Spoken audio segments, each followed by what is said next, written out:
Good afternoon, EDH enthusiasts. I'm Flynn of the Planeswalker Project, and welcome to a Commander deck building video. Bloomburrow is fast approaching, and so as the Magic community's self-appointed Squirrel deck expert, I felt that it would help to have the discussion on how you can best begin preparing for that Precon deck. Now, conveniently for our own purposes, the Precon deck is also in black and green, meaning that if you already have a Chatterfang deck or pieces to construct one, you're already well on your way to being ready for our new Squirrel friends. The strategy of the Squirrel deck is likely going to be similar to what we already have at our disposal, by way of generating Squirrel creature tokens and using them for value. See, at its core, a Chatterfang deck, and by extension a Squirrel deck in general, combines token strategies with aristocrat strategies, and it has a great amount of space to explore combos. And we're going to begin with those. Many of these do synergize greatly with Chatterfang, and so let's really quickly revisit what Chatterfang does. Chatterfang is a 3/3 Squirrel Warrior for 2 and a green with Forest Walk. If one or more tokens would be created under your control, you create those tokens plus that many 1/1 green Squirrel creature tokens instead. You can also pay 1 black mana and sacrifice X squirrels to give a target creature plus X minus X until the end of turn. There is a lot that you can do with that strategy. Any token that you create comes with an additional squirrel token, and so a card like Pitiless Plunderer can make for some busted combos. This is considered to be one of the most well-known and widely used combos in Chatterfang decks. When a creature you control dies, the Plunderer will create a treasure token. If Chatterfang is in play, you'll get a squirrel token as well.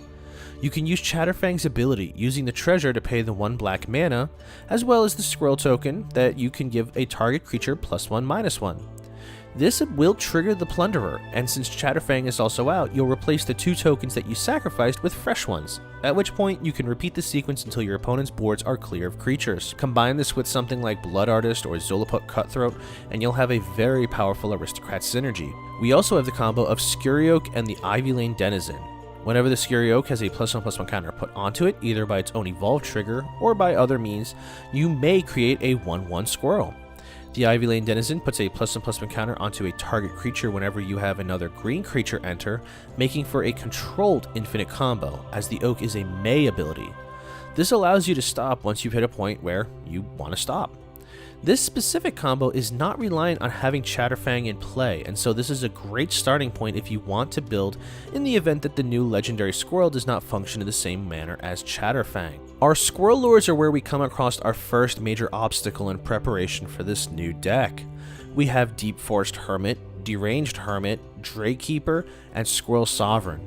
Of these 4, the Deranged Hermit is the least likely to be accessible due to it being a reserved list card. At the time of recording, the card is nearly $50, and it is unlikely to drop anytime soon. Having said that, however, these are great options to include in your deck, and 3 of them come with some Squirrel token generation built in. Since we are generating a large quantity of Squirrel tokens, cards like Jaheira, Friend of the Forest, Shadowheart Dark Justiciar, Species Specialist, and Toski Bearer of Secrets give us a ton of value in the form of mana ramp and card draw. You can even pick up a copy of Culling Ritual to trade in your Squirrel tokens for a ton of black or green mana. Species Specialist is a little pricey right now at around $15, but the value that it generates is invaluable to a deck teaming with tokens and would be a great addition to your Commander collection. Ravenous Squirrel is a card that greatly synergizes with Chatterfang, but it does well enough on its own to not require it be in play. It's a 1-drop of either green or black mana, which is great flexibility by the way, and has an ability that triggers whenever you sacrifice an artifact or a creature, putting a +1/+1 counter onto the Ravenous Squirrel. You can also pay 1 in Golgari to sacrifice an artifact or creature to draw a card and gain 1 life. Pact of the Serpent is another great card draw spell, potentially giving you a ton of cards.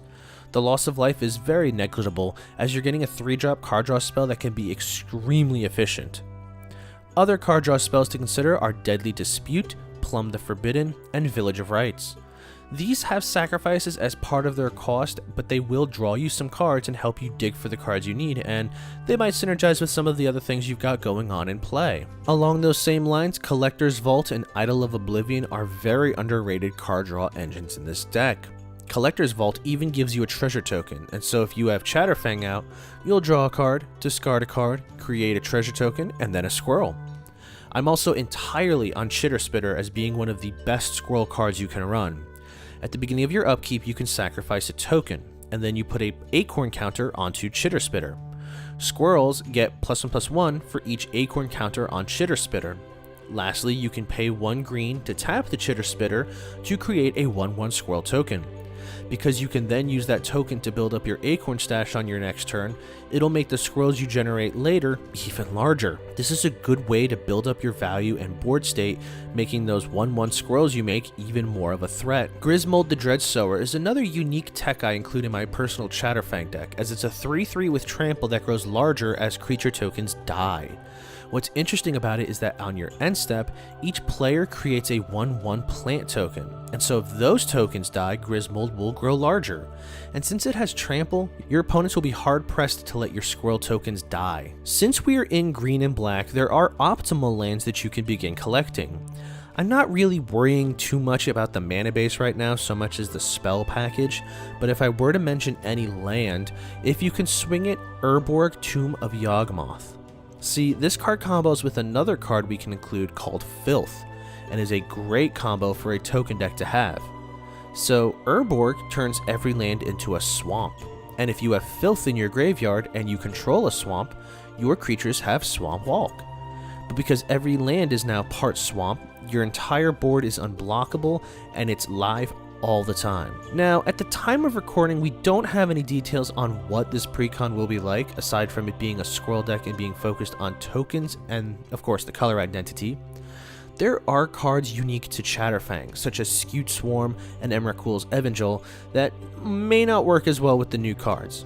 But that being said, they are rather inexpensive at this point in time, and I would say that if you're wanting to build into a squirrel deck, having a decent sized collection of cards to pull from for your 99 will give you a great amount of flexibility in what your deck can look like. I will advise against one combo unless you already own the cards or can find a legitimate deal that's nowhere close to what it costs: Squirrel Nest and Earthcraft. Earthcraft is another reserved list card and is well over $100 at the time of recording. I do not recommend you spend this much on a single magic card. The combo it creates is strong. You can make infinite squirrels, but I cannot stress this enough.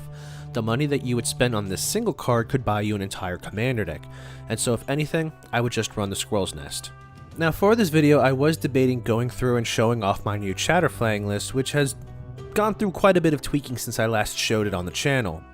It does basically the same thing, I've just modified a little bit and added quite a bit more card draw to it. I'll include a link to that deck list in the description of this video, so if you'd like to see what I'm currently running in my personal build, you can check it out for yourself. But for now, that will bring us to an end on this first discussion on the Bloomburrow Precon decks.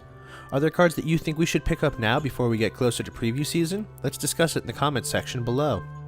If you enjoyed this video, likes and shares are greatly appreciated. If you're new here, subscribe so you never miss a beat, and as always, I hope you enjoyed your time here today. I'll see you all next video.